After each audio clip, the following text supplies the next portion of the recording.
Hello. So I'm gonna go over some of the stuff that I've learned recently.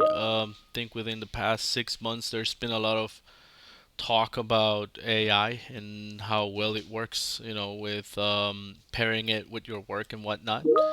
And just gonna give a brief overview of what I do using Claude. I've used things like Copilot. Downloaded that new IDE. Forgot what the name is. Should have it here somewhere. There it is. Cursor. There you go. So I've used Cursor, used different models, used different tools, just trying to find out what the best thing is to work and to pair. And for me, it's been Claude Code. It's definitely, in my opinion, above and beyond anything that you would expect. Um, Also works separate from your IDE, so you don't have to use Cursor or any other IDE, for example. You can use it independently of your IDE, so you can still use whatever IDE you use. Even if you use Vim, you can still use Claude Code separate from that. And this is just a brief overview of what I do. This application is a NFT marketplace, as you see, where clients are gonna select NFTs from their wallets. So all of this integration is already done, and through your wallet you can select which NFTs you actually want to turn into merch. Then you will be able to sell it and whatnot. So it has a little bit more than that, but specifically that's what it is so far. And everything that you see here was built by me using Cloud Code. So it wasn't all Cloud Code because I'm looking at every single thing that it outputs, and I'm making corrections to it once it makes any suggestions and changes and all of that. So I just don't let it code at all. I prompt by prompt, I accept what it gives me, and works really well for what I need. So I'm just gonna give an example. In this case, this is the front end part of the application. I'm gonna see if I have some of the scripts already here. Lint. Okay, so what I want to do now is I want to add a few tests. You know, what do you recommend? So usually I wanted to go more into an analysis. I wanted to analyze what it's gonna do before it actually starts doing something. We start having a conversation into what the needs are, what do I need, what it recommends. I already have an idea, but I still want to discuss this with the AI so there is a good understanding of what the need is. Probably use something like Jest, but let's see what it throws because there is no testing framework, so it already knows. Okay, there is no testing framework. What do you recommend? Okay, so let's see. So no project, blah blah blah, testing framework, Jest. So that's what I was thinking. All right, so awesome. So it gives me like the most critical to do is the address input. I can agree with that. So let's do the D, actually address context. Let's do the address input, D. Awesome. Let's add jest and then add a test for D. So now the AI or Claude already has an understanding of what's going on, what it needs. It's analyzed a little bit of my code base. It already knows that I don't have tests. It knows it has to install tests. Right, that's what it's doing right here.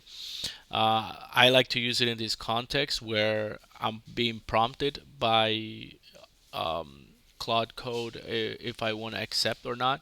You could just run it where you accept everything by default. I don't recommend it because you're gonna end up having a lot of little bugs or little things that maybe the Claude didn't understand, and it's just better, if you go step by step and you know what it's doing, how it's writing it. um, This is just a regular setup file. That's what it's doing here. It's setting up all of the files for testing. So just setting up Jest. It installed Jest. It's setting up Jest, the Jest configuration. What files are going to be tested with Jest. That's kind of where we're at so far. And now it's actually doing a mock. So I'm not a big fan of mocks. I'm just gonna let it go for now. But I much rather not use mocks. The reason for that is I want to test as close as possible to the real environment. I understand sometimes mocks are needed, but that's one thing from Claude that I've noticed is that everything comes out with a mock, and I just don't want to do it for all the code.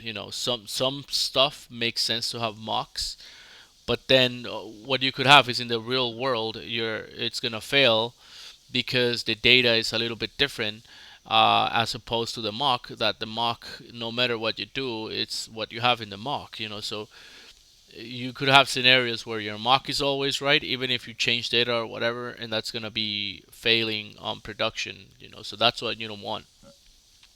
That means that for a lot of times for these tests, you actually want SQLite or some kind of database implementation that gives you some real data, and you actually want to seed the data, not mock it, so that you are testing against a real database implementation, real queries, real scenarios. And what I usually mock, it's more like service calls, like third party services where I already know the response and probably I'm testing a few iterations of a good and a bad response. Mm, and yeah, that's so far that's what it looks pretty good. It's adding the address input test, just testing. It's mocking countries JSON, so it's mocking a few countries. This is very simple. That's why I'm accepting. Even though it's doing that, I'm just gonna go and check it out, make sure that everything is fine. You see, it's got some errors here. Um, so here it's saying, hey, do you wanna use Canada with Canada? Replace. Sure. There you go. And there are some things that I think if I save, yeah, that'll be safe because I already have the auto formatter.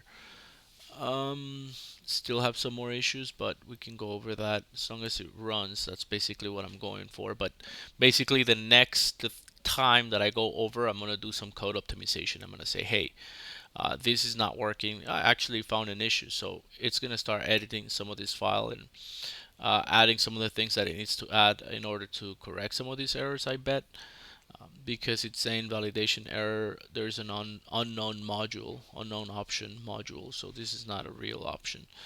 And these are the things that if you know the jest framework, you know that you can just fix it. So while it's making the changes and you're looking at the code and you're doing sort of like a code review, you can ask it to actually change that and say, hey, no, go with the latest iteration, go with this other function, go with this other method.